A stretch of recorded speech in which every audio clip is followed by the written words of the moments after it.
can't explain to anyone this anger I had inside of me was uncontrollable, and I was fearless, completely fearless. I'd fight grown men, didn't care. I got goosebumps thinking about it. When I watched it, I was like, headbutts illegal, no gloves.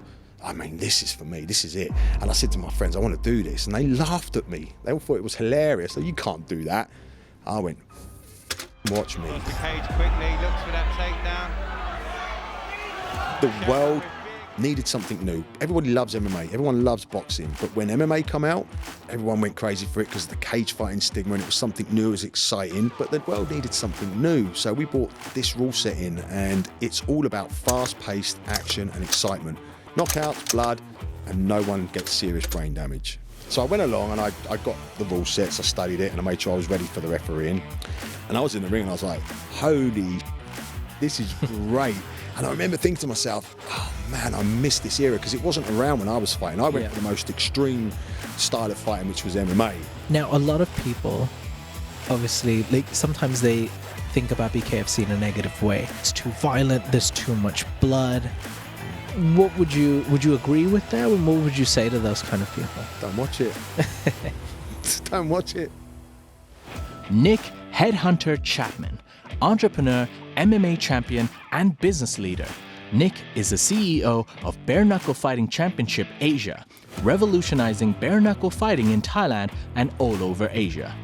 Nick is a former fighter turned promoter who is currently running one of the most exciting fight sports in history, bringing legends and the most exciting contenders from all over the world together under one banner. Fights that the people want to see. Nick has transformed BKFC in Asia from an up-and-coming sport to one of the most exciting sports events in the region. Today we sit with Nick to talk to him about his humble beginnings, his career as a fighter in mixed martial arts, making his way to Thailand, and transforming into an entrepreneur and business leader with BKFC Asia. Ladies and gentlemen, introducing Nick Chapman.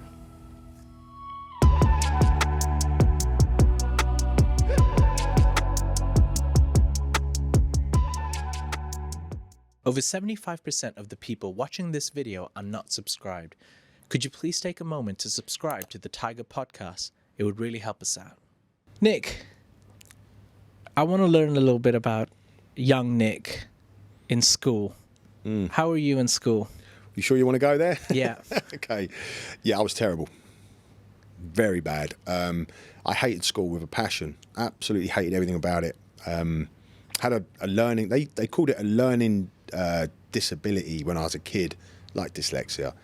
And for me, it was a real problem. Yeah. It caused me a lot of trouble at school. You mean in terms of fights and arguments? Yeah, so I think I knew I wasn't stupid, but I was treated like I was stupid. The teachers didn't understand about the learning difficulties back then, and it actually became later in my life like a superpower for me, this learning disability, they call it. All it was a difficulty. I had a different way of doing things.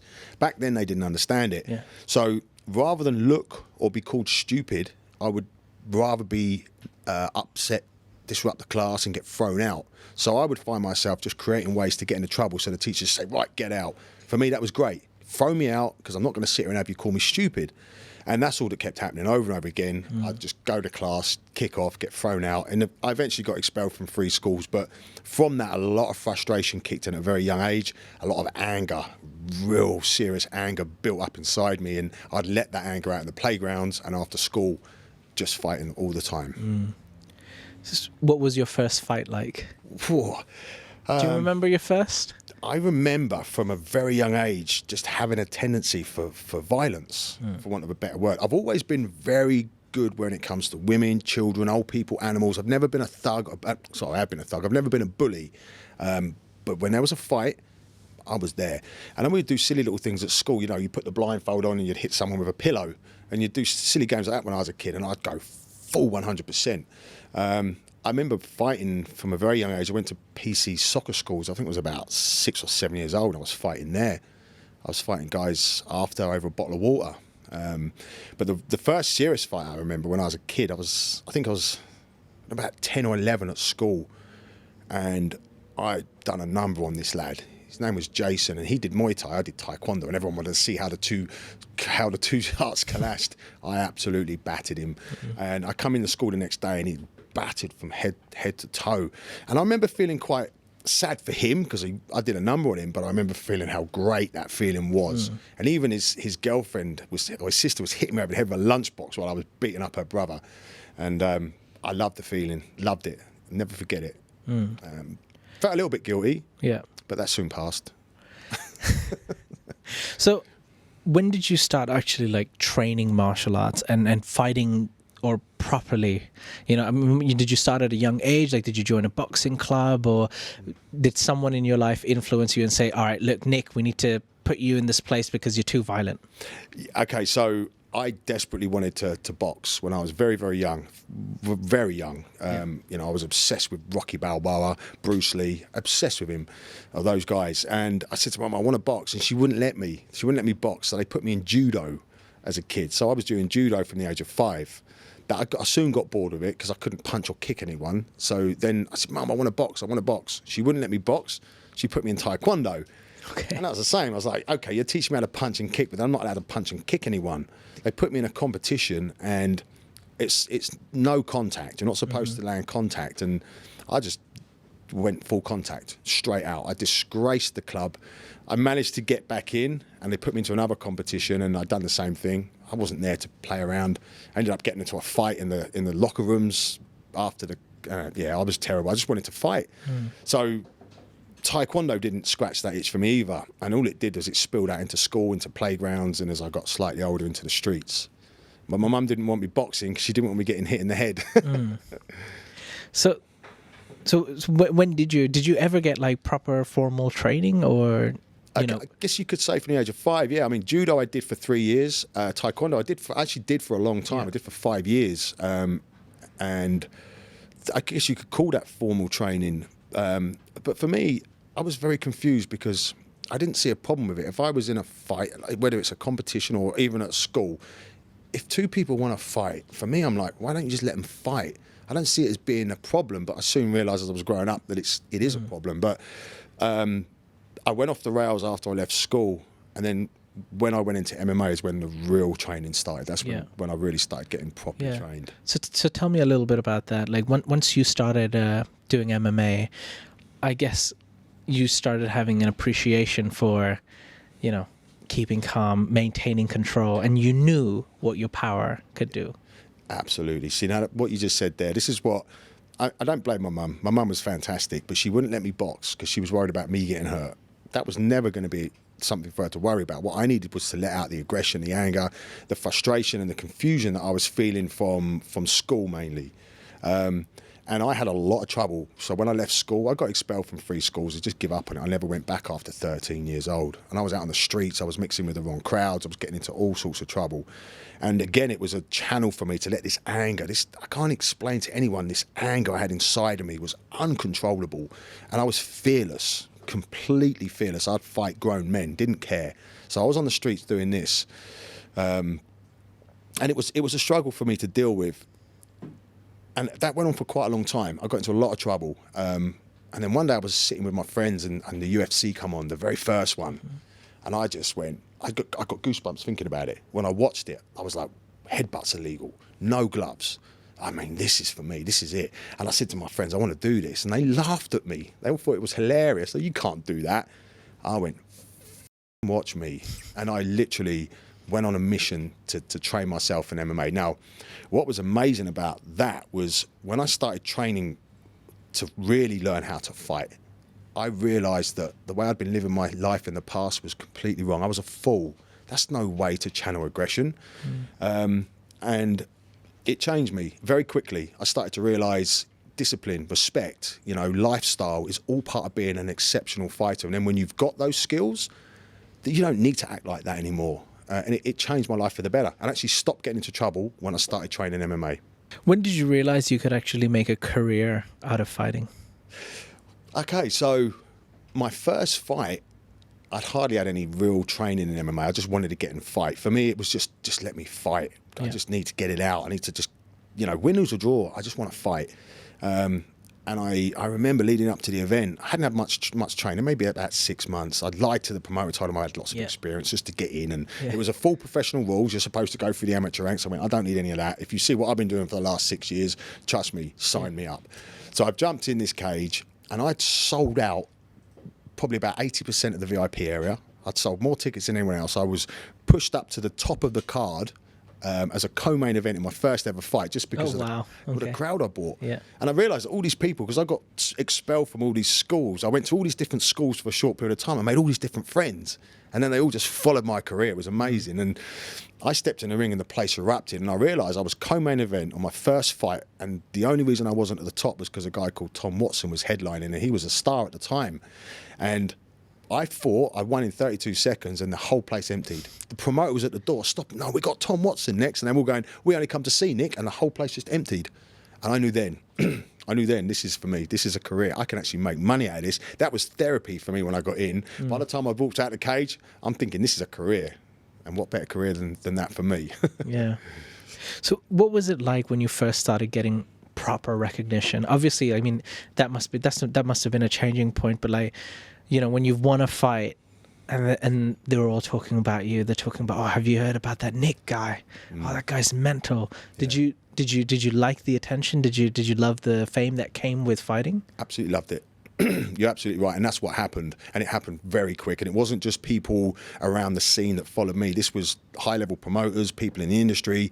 All of a sudden, I was swamped with media and sponsorships, and I was on Sky Sports, and it happened very quickly. And it was my aggressive style.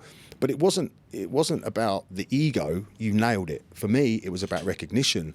And I felt amazing that for the first time in my life, I had people telling me all my life, you've got to stop fighting. You can't go around hitting people. And I'd have the police trying to arrest me and put me away because of it, and the authorities trying to discipline me. And then I've got all of those people ringside cheering me. I mean, I'm not joking. Even the police used to try and arrest me, the teachers, some of them from school, the probation officers, they'd all come and support me. People that were my enemies on the street were there supporting me. And that was what was so great about it. That's when I realised, like, this is amazing. I'm now getting recognition for just being me, because that's all I ever was. I couldn't be what I wasn't. And that was the best feeling, was getting recognition for just being me. Did it ever get like a bit too much sometimes? Only for my wife. Okay. Not for me. I wasn't even starting. I mean, even at the peak of my career, the media attention was quite intense, and I get so much messages, mostly good, but some bad through social media. You get haters, but for me, it was great. I didn't have a problem with it, but my wife at the time, she struggled. Yeah.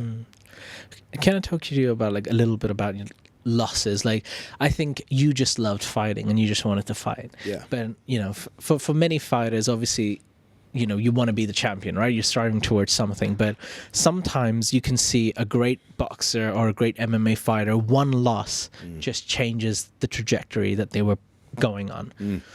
So what do you think it is? Is it just a realization that you're stoppable, you know, because sometimes you feel unstoppable and then you get a reality check in life that, I'm not the biggest I'm not the biggest dog in this room right now. Yeah. Did you ever go through that? How did you deal with defeats? Okay, defeats come. It's part of the sport, especially in MMA. It's like paper, scissors, stone. You could be strong in one area, you're gonna be exposed in another area. I picked up a couple of losses, but I stepped in the ring with the best guys in the country at the time. But there was never a time where I did not feel unstoppable. You might get the better of me on that moment, but you're never going to stop me getting where I want to go. Relevant. In fact, those losses, I was in the gym on the Monday. If I won, I'd be on a party bender for a couple of weeks and then get back to the gym. Yeah. But the losses, I'm back in on Monday. I'm like, let's get to work, because it exposes areas of your game that you need to work on. And for me, as an athlete, as such a motivated and determined person, I'm always looking for ways to improve myself. So, no, I never once in my life felt I was not unstoppable. There's a glitch in the road. I picked up some really bad injuries, and they put me back. But even when I was recovering from injury, I'm still focusing on that goal. And my goal was to win the UCMMA light heavyweight title, which is a cage rage world title at the time, and I got it. I picked up a couple of losses on the way, but I got it, and there was nothing going to stop me. So were people then generally scared of you? People have always been scared of me. Yeah. From a young age, I was a very violent, aggressive and angry young man. again, I make it very clear, my dad brought me up with immense morals and respect for women, children, old people. I was never a bully, but I was a dangerous person, very dangerous. And yeah, people were scared of me. And I wasn't big then either. I wasn't big. When I got big, people were less scared of me, I think. But even what I found really interesting, even in the ring, because you don't, when you watch yourself back on TV, you look different than you feel. Yeah. And I watch myself in the cage and I'm like, holy shit, I wouldn't want to stand in front of me. And there's people that I admired and respected in the sport literally saying he looks like something out of casting for some movie, and it's not the sort of person you want in front of him. And it was quite a nice feeling to see that I'm actually quite imposing. Yeah. So yeah, but I have noticed people have been scared of me a lot, but I think mostly it's unfounded. There's no reason to fear me outside of the ring. Yeah. Maybe before my fighting career, but not now. So tell me, how did you make your way to Thailand? Did you ever have any fights in Thailand? No. So I worked very hard to win that title I just told you about. It took me 10 years to get it. It was a real struggle. I had a difficult path from injuries, and the guys I had to fight were incredible. I got there in the end, and I got that title at age 39. And I'm so glad I did, because I never would have stopped. No matter what, I'd have carried on going. It just got harder and harder. At the age of 39, you find yourself not recovering as quick. Everything's harder. It hurts more. And I was thinking, how many more years I've got to get this title? Anyway, I won it. I had a couple more fights I wanted lined up after, but in the end, it was one guy pulled out because of injury, and I said, you know what, I'm done. I got what I wanted. And I said, right, what am I going to do now? I want to retire from fighting, because it consumed my whole life. I thought, you know what, I'm going to go and live in Mexico. I spent 8 years learning Spanish. I want to go and live in Mexico, buy a villa in the mountains and just chill out. I thought, I'll go to Pattaya and see my mate before I do, because when I go to Mexico, I'm never going to come in. Yeah. And I never left. Oof. Absolutely loved the place. And I walked into Fairtex, Fairtex training centre in Pattaya, and they literally give me a job on the spot. I was like, wow, this is the next chapter of my life. And I literally went home, sold everything, got on the next plane over, bought every penny I could, and started working for Fairtex. And they were fantastic. What an experience that was. We launched their very first MMA team. It was incredible. For a year and a half I worked there with them, developing the team. Were you like one of the coaches, or? I did coach, but I've never been a great coach. Coaching for me, I don't enjoy it. I think because of my learning difficulties, I'm not keen on trying to teach people too much. It's not what I do. But I'm very good at the business side. I'm very good at managing, reading contracts and doing that side of stuff. So that was it. Promotion, developing. I did a little bit of coaching when the real coaches weren't there, and supported the team. Okay. That was my main role. So this is where we get into the business side. Now, business in Thailand, you said your first job was basically with Fairtex. So, how did that journey lead you to becoming the man you are now? Like, I would consider you, yes, obviously, like, you're CEO, you're a co-owner of BKFC Thailand, but just describe me your journey from joining Fairtex to where we are now. Okay, that it's, for me personally, it's an incredible journey, because I've had an amazing life. I've gone through the young ages of real struggle and adversity, then becoming an athlete and a champion, being a very successful businessman in the UK, which I was, to coming here and starting all over again. And the walking into Fairtex, just because I wanted to still be a part of the fight industry, was the best move for me. I've got nothing but respect and admiration for those guys. Prem and Mr. Wong, they're the owners of the whole company. They're just great people to work with. So it started off as like, I was there every day just doing the general stuff and training with the fighters. But what happened over time, I was flying to other countries with the fighters and was doing corner work. And then I'd pick up other opportunities. I'd get phone calls from promoters and organisations that had seen how I work. And then I started running little shows for Fairtex.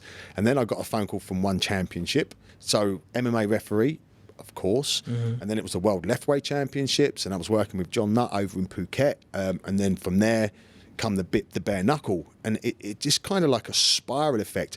What I found in Thailand is it's not difficult to stand out. Okay, if you've got a real deep-rooted passion for something and you just do a good job.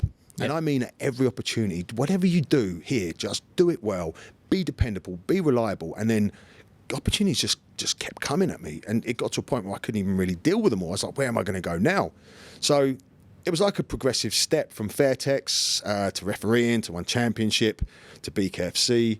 The business side of it, very interesting perspective, because in the UK, my dad brought me up to be a businessman.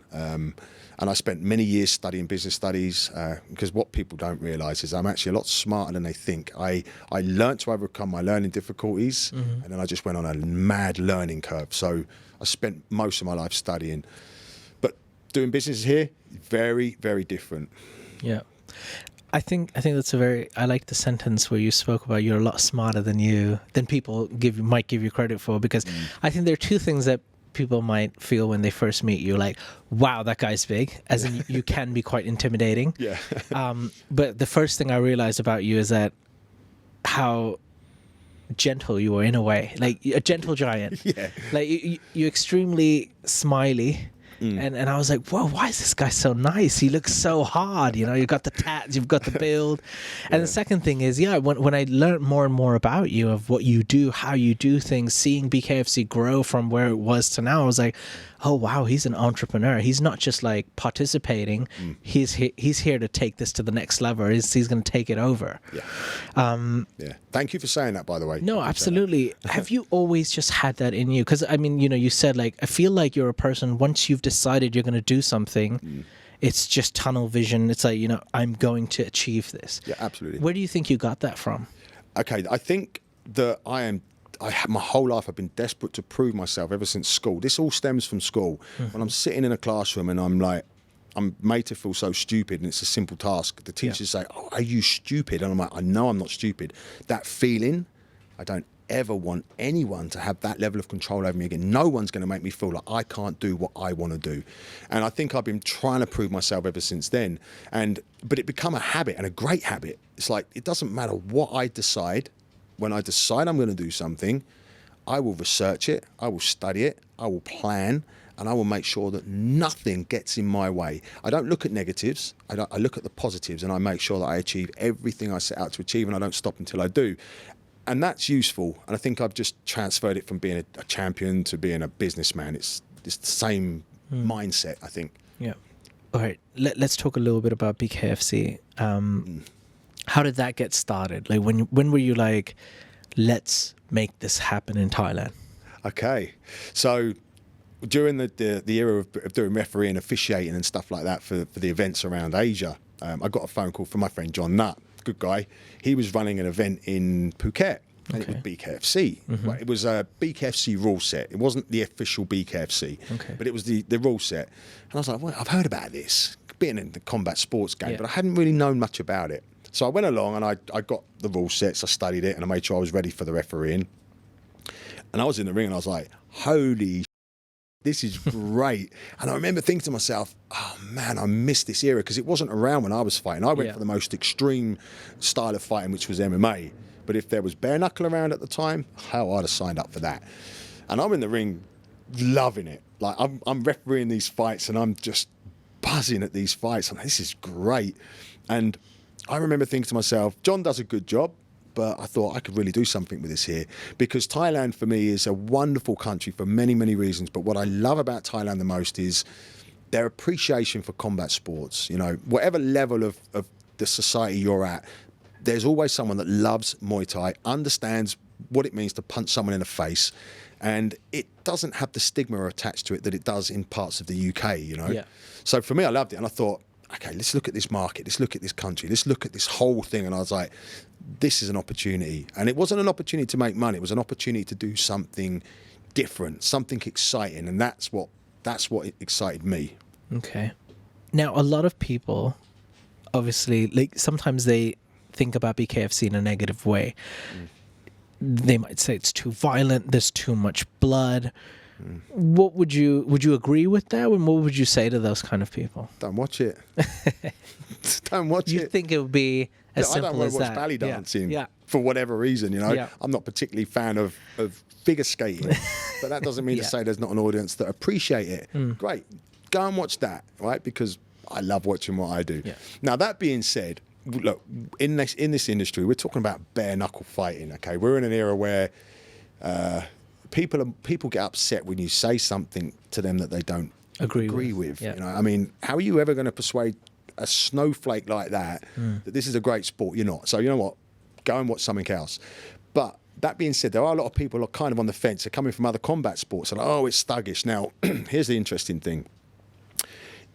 This all started many, many years ago with Bare-Knuckle. They incorporated the gloves into boxing many years ago in the 1900s to prolong the fights, and it actually has been proven through science, and I can actually provide the data, and it's credible data run by some high-level medical scientists in the US, and it shows clearly that we are much less dangerous than gloved boxing. So people, it's what we love about it is the bare-knuckle is the stigma that gets people excited and wanting to watch it.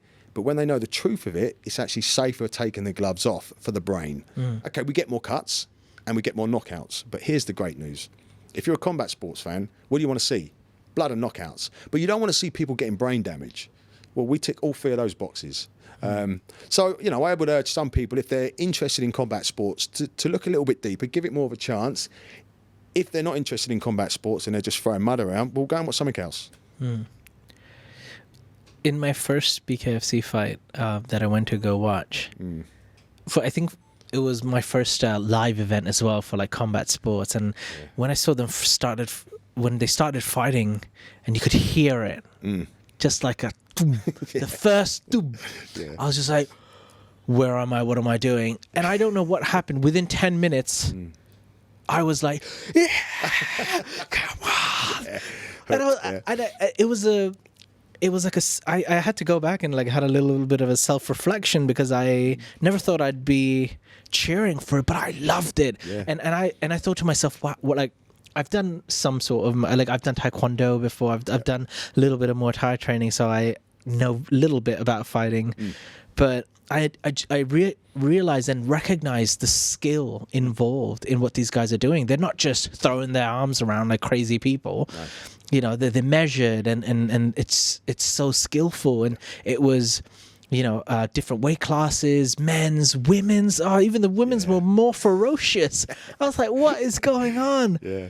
Oh, it was amazing, absolutely amazing. It's crazy. And it's right what you say, because here's the thing. It's like people that don't give it a chance, they just, of course they're going to think it's thuggery, it's bare-knuckle. They don't understand combat sports. They certainly don't understand what makes people like us tick. We need this. And trust me, right, everybody's far better off letting us do what we do, okay?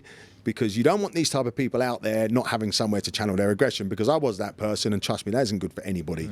But it's great what you say, because I loved it when you come along, and you've really helped us and embraced the sport and got to understand it on a different level. And you're right, with bare fists, if you throw a wild punch and you catch it on the side, you're going to break something. You're going to break your hand. It's not a good idea. You've got to pick your shots. Also, you can't take too many shots of a bare fist. You're going to get knocked out. So they're a lot more cautious watching where they go and placing their shots better. So the skilled guys do better. And yeah, you're right, the women. And there's no time wasting. It's just 3 rounds and you're just like, let's go. Yeah, well, we've created the rule set for that reason. So we got a round ring because there's nowhere to get trapped in a corner. And it does keep the pace going. And we encourage the fighters, listen, you're here to fight. So fight. It's a 2-minute round. It's not a 5-minute round where you can pace yourself, or even a 3-minute round over 12 rounds. There's 5 rounds, 2 minutes, and you're there to fight. And fight they do. And also, you know, they actually get penalised and warned if they're wasting time. Because here's the thing, the world needed something new. Everybody loves MMA. Everyone loves boxing. But when MMA come out, everyone went crazy for it because of the cage fighting stigma, and it was something new, it was exciting. People are now used to MMA. They still love it. But the world needed something new. So we brought this rule set in, and it's all about fast-paced action and excitement. Knockouts, blood, and no one gets serious brain damage. Would you say it's more dangerous or less dangerous than boxing? Well, it's proven to be less dangerous by quite a margin. I mean, seriously as well. People think I'm crazy for saying it, but again, I can produce you with the scientific research data. It's been carried out, a comparative study over time. Boxing with gloves, MMA, and bare-knuckle. And we come in safer across the board on all 3 disciplines. Now, we do get more cuts. And surprisingly enough, they get more handbrakes in MMA than us, comparatively speaking. And 100%, here's the big one, we are much less likely to get concussion and brain trauma than boxing for sure, and MMA, even though MMA you don't always get hit. Yeah. So the data speaks for itself. So, okay, you're going to ask me if it's more dangerous? Absolutely not. You got more chance of getting knocked out? Absolutely. Have you got more chance of getting cut and bleeding? Absolutely. But are we talking about long-term damage? Definitely not. Do you think sometimes, depending on the different countries and media, do they have an agenda to push boxing more? Because obviously these boxing promoters, a lot of money in boxing, and they don't want their limelight. They don't want to share it, nor do they want their limelight to go away. Do you feel like sometimes they have their own agenda to kind of take credibility away from Bare-Knuckle? Great question. Absolutely 100% yes. Now, obviously, I'm an MMA fighter, okay, but I've spent my life in combat sports, Muay Thai, kickboxing, boxing, I've done it all. And I'm in all these different circles, all these different communities. And yeah, you're absolutely right. When Bare-Knuckle come out, the boxing guys are slating it. They don't want people to follow it, you know. They want them to stick with their sport. But again, not in a malicious way. If you're a boxing fan, you're a boxing fan for a reason. So, like MMA fans, they'd rather people watch MMA, they'd rather promote MMA. But we're creating our own fan base now. People are starting to come on board to Bare-Knuckle, and we're holding our own now. You can't ignore us. But yeah, we've had to face much stigma, and I think the big issue has always been regulation. And once you get to that point, the sponsorships, that's when things really start to change. But it's very difficult getting someone to endorse Bare-Knuckle until it's got a track record of being relatively safe and sanctioned to an extent, which we are now. Yeah. So talking about that, you know, obviously BKFC Thailand has come a long way. Yeah. For the longest time, it was building credibility, the events getting bigger and bigger. You've now found major sponsors, and so BKFC, tell me a little bit about the sponsors. Well, as you know, as you pointed out very clearly, that the only way a business like this will succeed is through sponsorships and obviously fan base. Yeah. You know, but yeah, sponsorships was a tricky one because we had many meetings with many big companies, all very interested, but they all said the same thing. Oh well, what if someone gets hurt?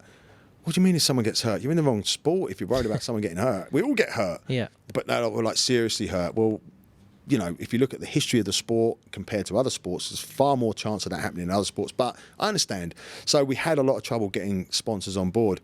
But we did. And Sing Corporation have just been incredible. They're such a great bunch of guys. They've been so supportive because what they see is we're actually supporting the fighters from the ground up, but they've come in and checked all of our safety regulations, how we operate, how we manage the safety of the fighters. And we have ringside officials, we do proper checks, blood checks and everything before and after the fights, and we take care of them. We got a certain amount of insurance, we cover any injuries, and they really like that. So they come on board.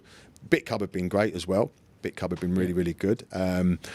Cornerstone Global Partners, they've been fantastic. So we've got a lot of really supportive sponsors now, and it helps that we've been sanctioned right across the US. I think we're now in 26 states, and we've got all of the state athletic commissions have written letters of approval sanctioning us now, and that's come off the back of the medical data that we've shown them. So it's starting to break through, and like you said, here we started off small, but now we've signed the likes of BUAKAW, SAENCHAI, and big names. That's what I was heading to next. So luckily for me, my first live experience was watching BKFC.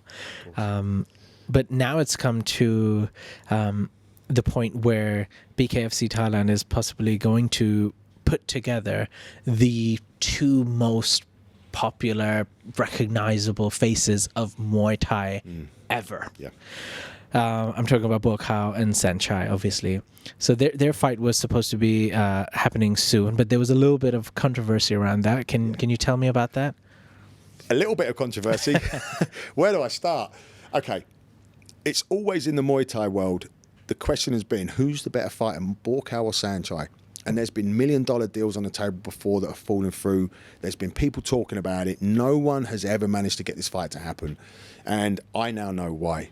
It is a minefield of problems dealing with just trying to get this to happen. You've got so many people involved in BKFC, so many people involved in SAENCHAI. Then you've got the fact that they're friends, and it's got to be a real fight. Otherwise, what's the point? Yeah.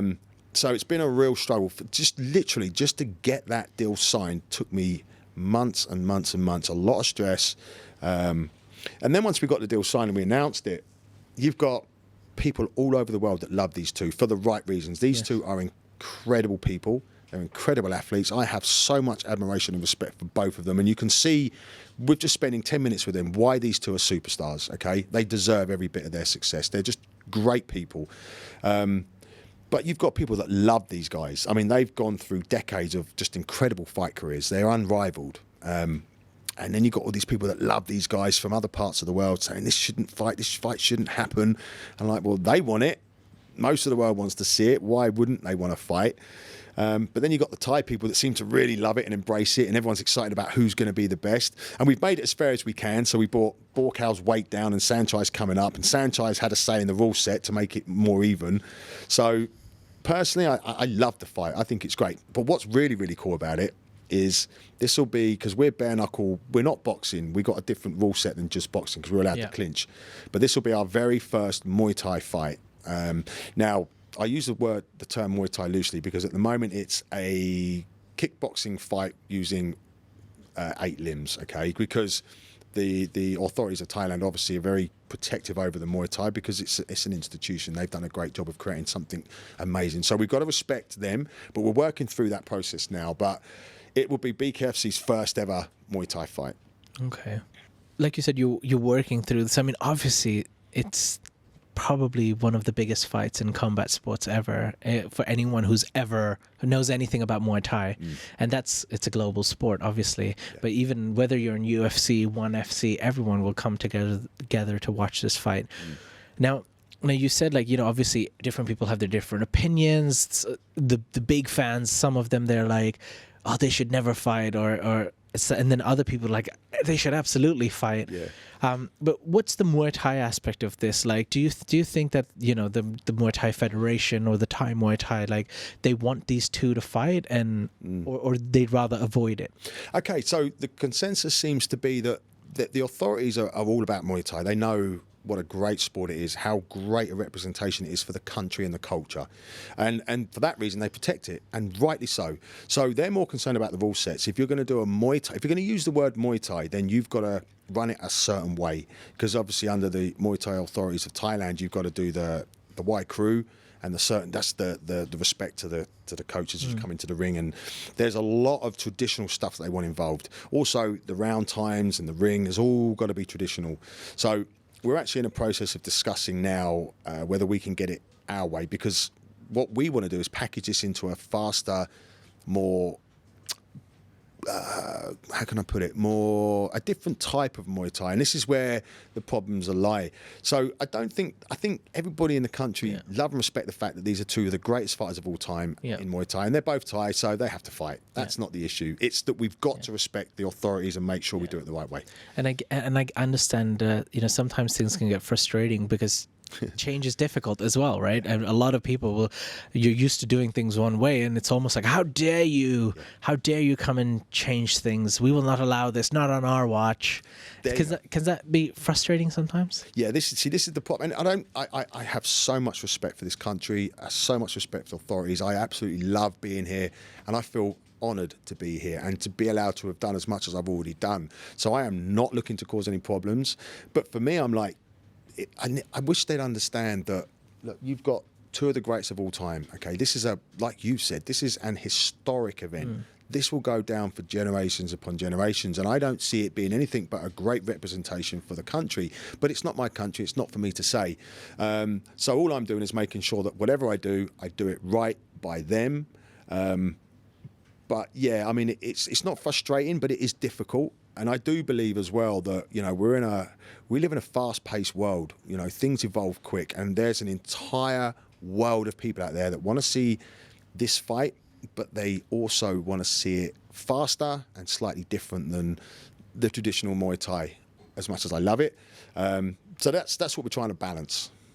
Can I ask you, how's it like, and we've spoken about, sponsors and associations. How's it like working with fighters in general? I mean, you're meeting different personalities, people from different countries. Some of them, they don't speak English. Not just in Thailand, I mean, from all over the world.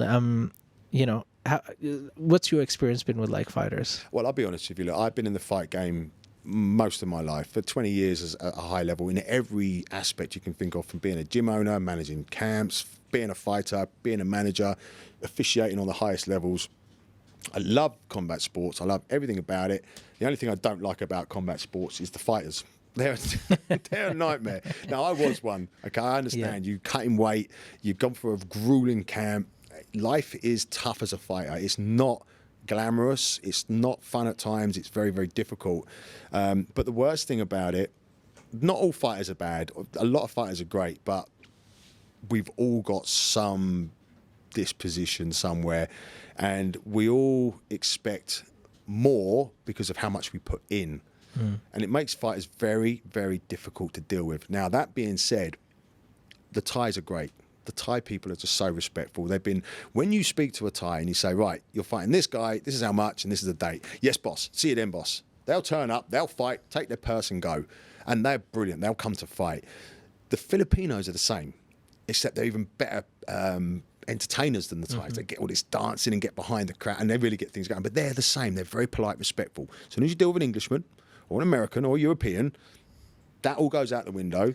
It's all about them. I've actually had them tell me, I'm the megastar, I'm the guy, you build this show around me. And I'm talking to a guy that's never fought BKFC before. I've been attacked, my family's been threatened. And because of their entitlement, they think that they're entitled to more because of how much they love what they do and how much they put into it. It makes it very hard to manage. And here's the reason I find it so difficult is because, first and foremost, I'm a fighter. Forget promoting. I care about these people. I love these fighters. I have so much respect for them getting in the ring. And it really breaks my heart when they turn around to me and they say, I should pay them more, or I should do this for them, or I should promote them more. I'm doing my best. It makes it very, very difficult to manage. I was about to say, because I was going to say that you're in a unique position to understand what they've been through, what they deal with as a former fighter yourself. So, but yeah, it is strange when, you know, they always feel like, oh no, he's got his promoter hat on now. He doesn't care about me. That's exactly and yes, some of them are. Because my next question was leading up to ask you, you know, that with the fame of UFC and people like Conor McGregor, you get a lot of imitators as well. In general, my experience of fighters has been that they're all generally very well behaved and polite. Yes, they all have their egos and personalities. Of course, you need to have a different mentality when you're a fighter, but you have a lot of imitators now. Have you ever experienced those people? They're the worst. Look, I tell people I've helped coach people not just in how to fight, but how to handle themselves in front of the camera, how to handle themselves with the media. I had a lot of fighters come to me in England when I was there because they say, how did you get so popular so quick? How did you get these sponsorships? How did you get on TV? And I'll tell them. And the one piece of advice above everything else is that don't be something you're not. You can have a facade, you can have a persona, but that persona's got to be some way intrinsically attached to your personality, because here's the thing, there's only so long you can carry off a lie before you get exposed. And it's no different. If you're trying to be something you're not, the media will see through it, the fan base will see through it, and people will turn off to you very quickly. So yeah, I try to make people be as genuine as they can be. But yeah, you get people that watch the likes of McGregor. Now, only McGregor can do what McGregor does. Because anyone that tries to mimic that just looks like a tosser. And quite frankly, McGregor does a lot of the time as well. But he's great at it. Yeah, he's a showman. Exactly. Absolutely. This is what I say to people. I say, the fighters come to me and I say, you've got to understand, this is show business, yeah? So the show is the fight. You get in the ring, you fight, okay? You perform. You get a good win, great, that's the show. But there's a business aspect to this as well. So you've got to be thinking differently. And a lot of the fighters, they don't understand this. They're trying to be something they're not, and I think that's a big mistake. So let's say if someone was an up-and-coming fighter, and how do they find the perfect balance between showmanship and the business side? So I think these days, with the power of social media, you kind of have to be this double threat. I mean, yes, you have to be a decent fighter to have any shot of fame, but you also have to kind of build a brand around you. You've got to stop pissing off your promoter and people. You've got to be likable, not just to promoters, but to general people, and you have to be good at what you do. But most people, they can't be good at all of those things, and I guess that's what separates the greats from everyone else. There you go. Jay, I wish you was a fighter. You'd be the easiest fighter in the world to work with.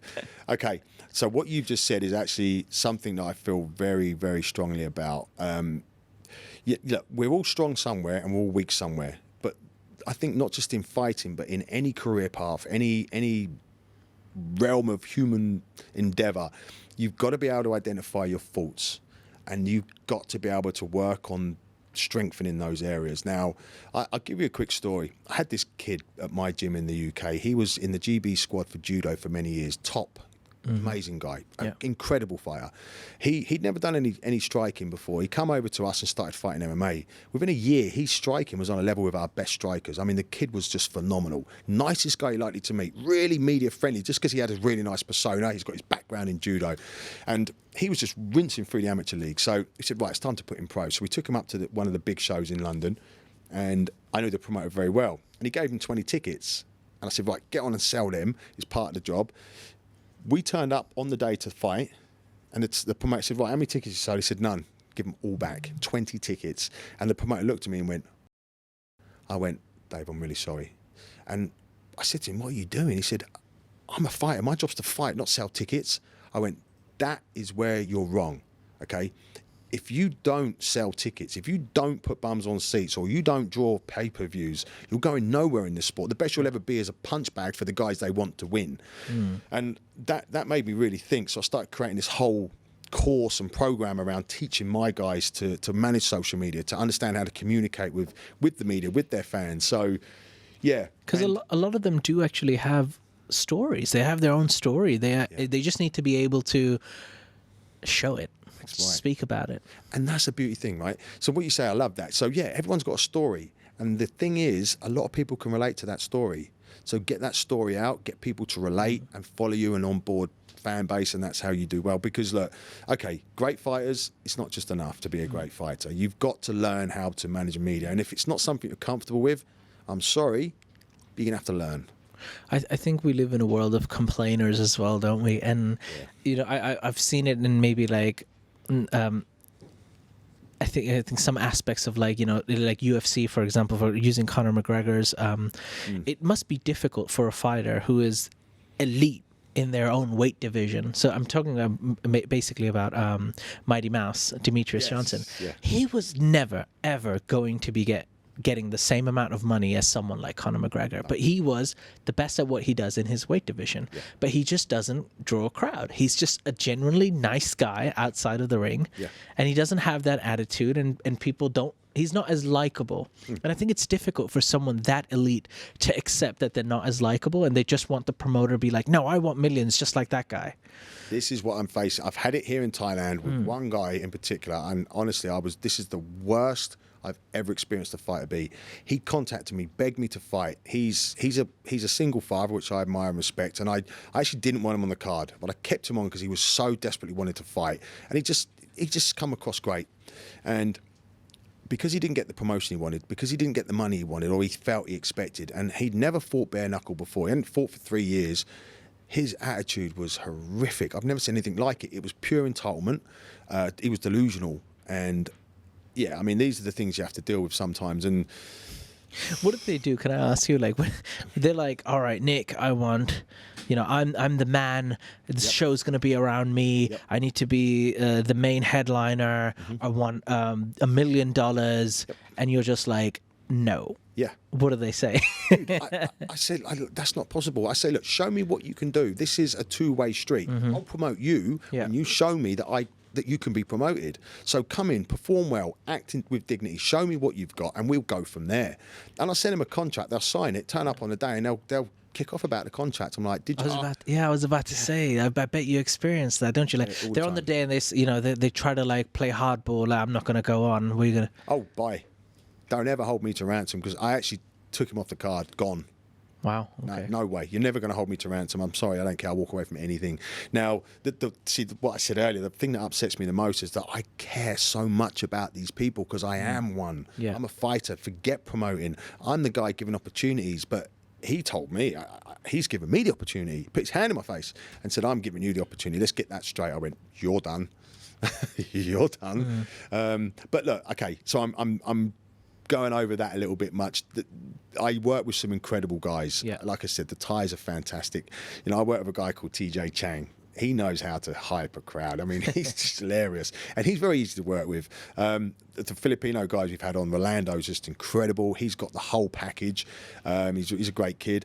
So we've got a lot of good guys, a lot of people that come in, do their job, understand it, but there's a lot of very difficult people in this industry as well. You highlighted a little bit about, like, you know, some people have tried to threaten you or what. How? I wonder what might get into someone's head to threaten Nick Chapman. That's what I'm thinking. I'm looking at this guy thinking, I'll pull your arms and legs off. Seriously. Like, this kid does Muay Thai and he's rearing up at me.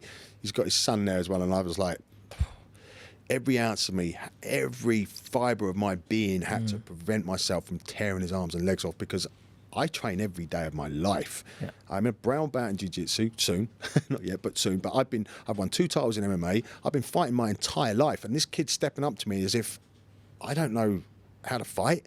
And yeah, but look, I'm a professional. It's a job. I've got to make sure. I was trying my best to keep him calm, but I wanted to fight that kid there and then. I didn't.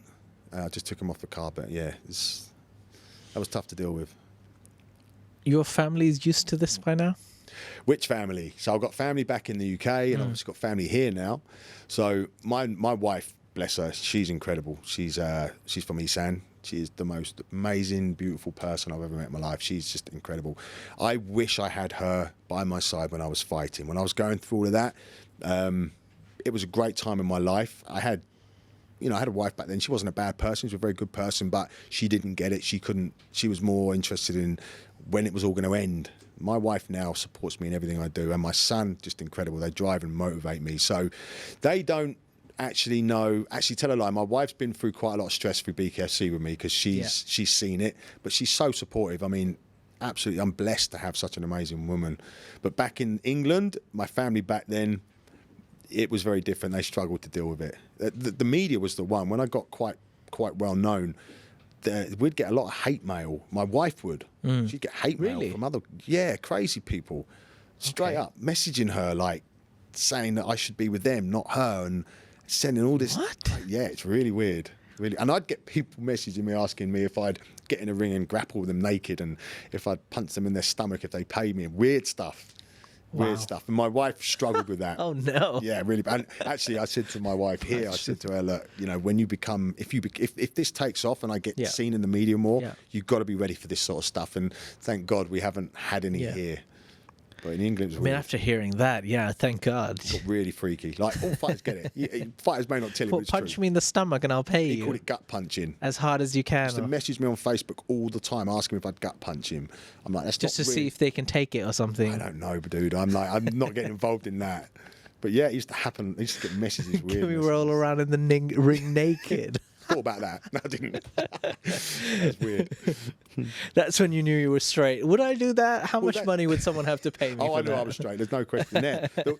That's when you realise that, you know, I had a lot of attention back then. It was very new sport. Yeah. I was doing very well. I got a lot of media attention very quickly, and that's when you realise, like, being known comes with drawbacks. Yeah. It wasn't fun at times. And my wife, bless her, she got a lot of hate mail.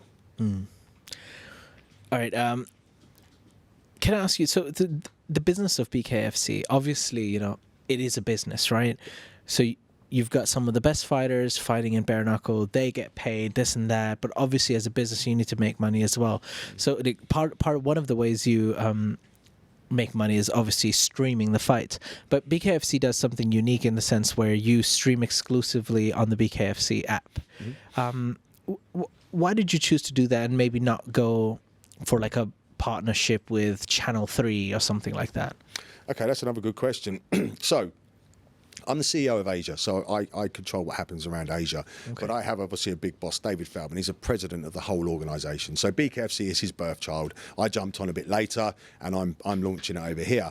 And it's his business model, and I actually quite respect it. So he's had opportunities to sell his content for pretty good money. But when you do that, as you completely understand, you're in media, you lose an element of control. Yeah. Okay. And that's what he didn't want to happen. He didn't want to lose control. He created this thing based on feedback he was getting, his love for the sport of boxing, and just hearing what people wanted in today's modern combat sports world. And it was all about keeping control. So we have full control of our content, and that's the main reason. We don't sell content. Some places we do, but the app is where we are keeping it. So can I ask you, like, in terms of, let's say you've got an event coming up, right? I just wanted to understand the economics of how to make money from a fight event. Right. So obviously, you've got to find a place, because I feel like there's so much more spending than actually money coming in. Like, you know, you're paying for a stadium, you're paying for the fighters, you're paying for the media, you're paying for, you know, the announcer, the host. So is the only way you make money through tickets and sponsors? It's a difficult business, Jay, I'm not going to lie. Yeah. With any business, okay, initially you've got an element of marketing spend and PR. You've got to build a brand, especially in Thailand. No one knew what BKFC was. So we had to throw a lot of money into just to build the brand.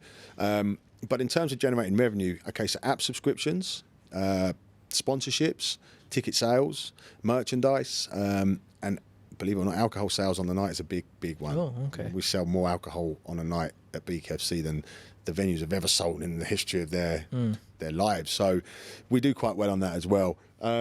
There's endorsements for some fighters as well. For example, when we signed BUAKAW, we had companies approach us and offer us to pay us. So this is what I try to explain to fighters. When you've got that type of profile, then we can pay you more. Yeah. Because I can't just throw money at something that isn't. So if I've got a fight, for example, say fight 10, I've got 100,000 baht, 200,000 baht each side to pay. I've got to make sure that if I'm paying someone 100,000, 200,000 or more, whatever it may be, or million baht, that fight has to pay for itself. For me, it's a commodity. I'm selling something. So are you drawing the pay-per-views? Are you bringing ticket sales? Is there merchandise? So it's very difficult to balance every single fight and make it always pay, but they're the general revenue streams that I've mentioned.